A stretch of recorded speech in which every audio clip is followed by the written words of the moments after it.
Singapore অমুসলিম দেশ হলেও এ দেশের জাতীয় সঙ্গীত মাজুলা সিঙ্গাপুরা লিখেছেন একজন মুসলিম।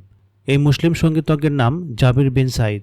তার জন্ম 1907 সালে ইন্দোনেশিয়ার সুমাত্রা দ্বীপে। 1928 সালে তিনি সিঙ্গাপুরে আসেন মিউজিশিয়ান হওয়ার স্বপ্ন নিয়ে।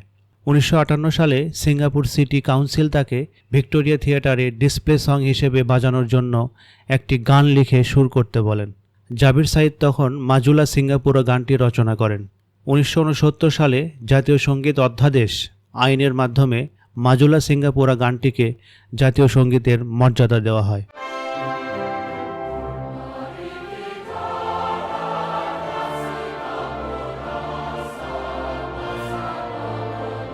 1962 সালে তার গানটি এশিয়ান ফিল্মফেয়ার ফেস্টিভ্যালে পুরস্কার জিতে নেয়। 1987 সালে এই গুণী শিল্পী মৃত্যুবরণ করেন। আজকে পর্যন্তই, সবাইকে ধন্যবাদ। Bye bye.